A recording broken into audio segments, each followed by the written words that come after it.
Do you ever feel like you're fighting a losing battle against yourself?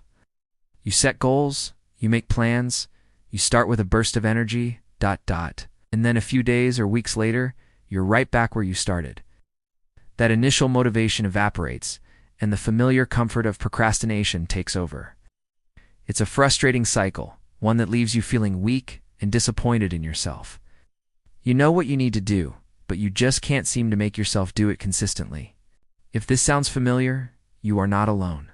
More importantly, you are not broken. What you're missing isn't some secret magical formula. It's a tool, a mindset forged over 2,000 years ago by the Stoic philosophers. A tool called discipline, but not the harsh, punishing kind of discipline you might be thinking of. We're talking about a rational, steady, and compassionate force that you can build within yourself. The ancient Stoics, thinkers like Marcus Aurelius, Seneca, and Epictetus, were masters of the human mind. They understood that the world is chaotic and unpredictable. The only thing we truly control is our own response, our own choices, our own actions. They taught that the key to a good life, a life of meaning and tranquility, isn't found in fleeting pleasures or external validation. It's found in virtue, and virtue is built through consistent, disciplined action. Marcus Aurelius, the Roman emperor, wrote in his private journal at dawn, "When you have trouble getting out of bed, tell yourself, I have to go to work as a human being. What do I have to complain of if I am going to do what I was born for, the things I was brought into the world to do? Or is this what I was created for? To huddle under the blankets and stay warm?" This isn't about shaming yourself. It's a rational reminder of your purpose. You were not born to simply seek comfort. You were born to act, to contribute, to build. The warmth of the blanket is temporary and ultimately unfulfilling. The satisfaction of doing what you set out to do, that is a warmth that lasts. So how do we start? How do we rebuild this discipline when our internal resistance feels so strong? The Stoics would advise us to start small, incredibly small. The goal isn't to conquer the world in a day. The goal is to win a single, manageable battle. You want to write a book? Don't force yourself to write a chapter. Force yourself to write one sentence, just one. You want to get fit? Don't force yourself to run 5 miles. Force yourself to put on your running shoes and step outside for 1 minute. The action itself is almost laughably easy. The real victory isn't the sentence or the minute of running. It's the act of overcoming your initial resistance. It's proving to yourself that you are in command, not your fleeting feelings or your lazy impulses.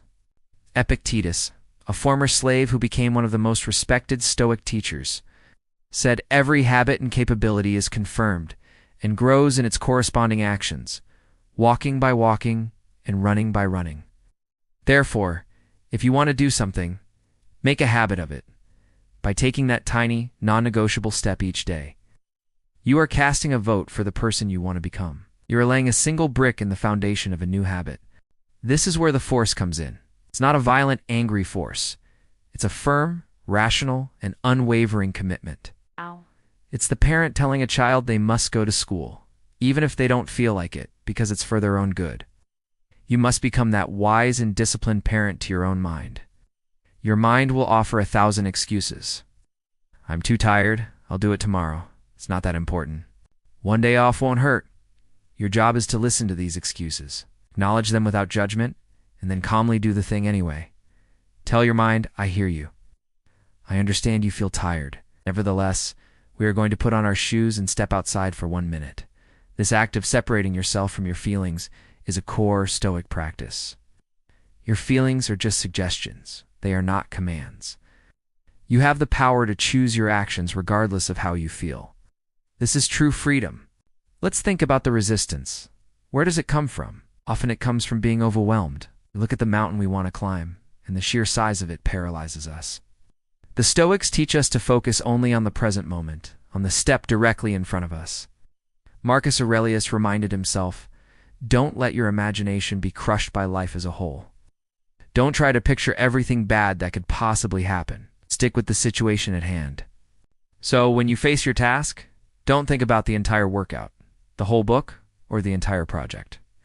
Just think about the first 2 minutes. Anyone can endure anything for 2 minutes. Give yourself permission to stop after 2 minutes.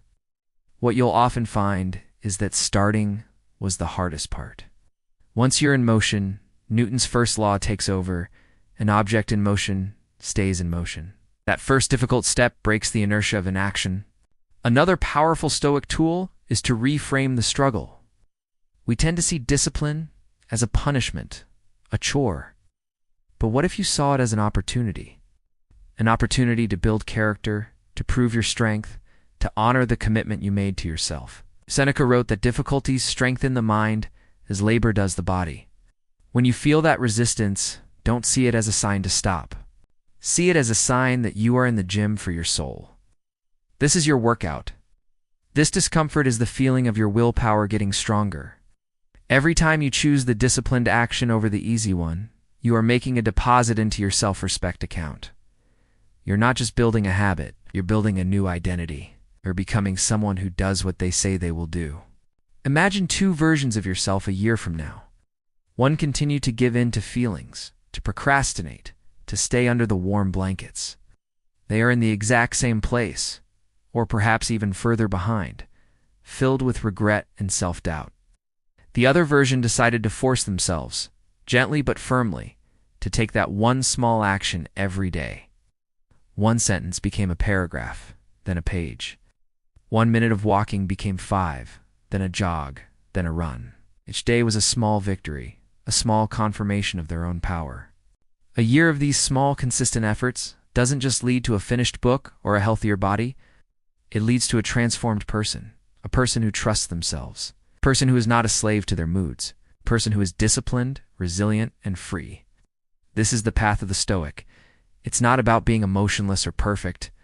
It's about recognizing that you have a rational mind, a directing faculty, that can choose to act in alignment with your highest self, even when your lower self wants to take the day off. It's about understanding that discipline is not a prison. It is the key that unlocks the cage of your own impulses and insecurities. It is the ultimate form of self-care. So today, what is the one absurdly small action you can take? Don't just think about it. Decide on it right now. And when the moment comes and your mind starts its familiar song of excuses, remember the words of the emperor. Remind yourself that you were born to do more than just stay warm. Force yourself with calm resolve to take that first step. Win that one small battle. That is how you begin to rebuild. It's how you become consistent. Thank you so much for joining me on this journey into Stoic discipline. If this message resonated with you, please give this video a thumbs up and consider subscribing to the channel for more insights on building a stronger, more resilient mind. I'd love to hear your thoughts in the comments below. What's the one small action you'll commit to today? Until next time, be well and act with purpose.